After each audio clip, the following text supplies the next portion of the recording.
wakati mu lutobazi lw'e Katonga ku mugga gwennyini. W'oyingirako munda eyo osanga abantu beekejja. Eno gy'osanga kampuni ya Edcorp International Limited n'endala etategeerekese linnya ezigambibwa nti za Shenzhen Zhenjing eyakazibwako erya Fei n'eriri nga bombi bannansi ba China.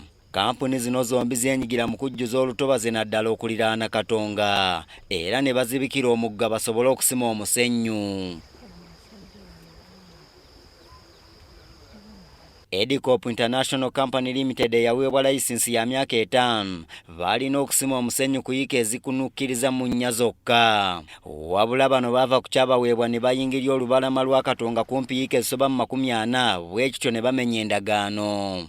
Batyoboola olukusa luno olwabaweebwa ne beeyongerako era nga kakati we tutuukiddeyo babadde bakoonoona ekitundu ekitabakkirizibwa ekiteeberezebwa okuba nga zikunuukiriza yiika z'ettaka z'ekifo yiika 10. Baakola n'enguudo eziyita ku mugga ekintu eky'obulabe.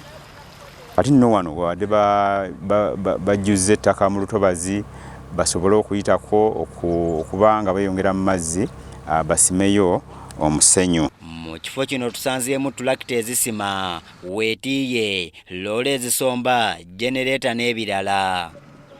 Mu kikwekweto ekikoleddwa NEMA mu kiro ekikeesezza leero, ebimotoka, tulakita n'ebyuma byonna ebisangiddwawo biboyeddwa. N'abamu emmotoka bazikwatidde ku kkubo nga zijjudde zitambula ne bazikomyawo wano. Naye ate nga ffe tusima omusenyu mu NEMA ng'abasima omusenyu weebali. NEMA eyongera otusomesa ne tugamba nti wootasanga certificate bw'eti oba ekipapula bw'ekiti togulawo omusenyu, kijja kutwongera naffe okumanya nti wano ekifo bw'ekiti sijja genda gula omusenyu kuba talina certificate eno.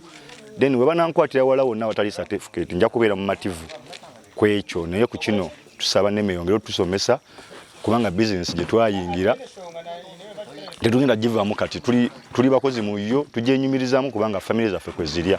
Mulimu Sinotrax galole gano aganene ga magulu 15, mulimu wheel loaders 2, mulimu ebyuma bino ebisima omusenyu ebisima ettaka excavators 2 ne engine za dredgers nga 20.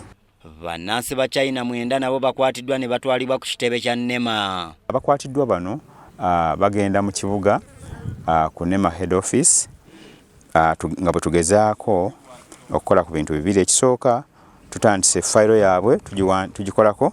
Ekyokubiri nga bwe tunoonya abataputa kubanga batulaze nti tebalina kigambo kirala kye bamanyi okuggyako ekyolulimi olwabwe oluchina. Mu kikwekweto kino era kizuuliddwa nti yiika ezisoba mu 40 ziyingiriddwa aba Edcorp ne kampuni endala ezitalina layisinsi.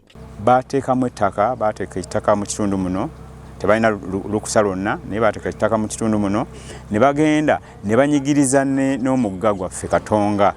Kati nno wano nga babadde bakolerawo basima omusenyu nga ne mu mugga Katonga bayingiddemu ebifo ddala ebiwerera ddala ng'omugatte gw'ekifo kino kye bayonoonye kiteeberezebwa okuba nga ziwerera ddala yiika nga 40. Kizuuliddwa nti era kampuni zino zibadde ziyiwa eddagala ery'obutwa mu mugga era ekintu ekikosa ekitundu.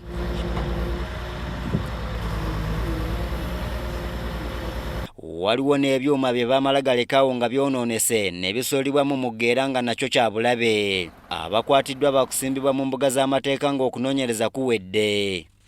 Okusinziira ku NEMA, kampuni zino zaakuzzaawo ebyo bye boonoonye oba okusasula obukadde 600 singa omusango gubakka mu vvi. Bayinza okuliyirira gavumenti n'obutitimbe bw'ensimbi ezituukira ddala ku bukadde bwa Uganda 600 oba okusibibwa emyaka egituuka ku myaka 12.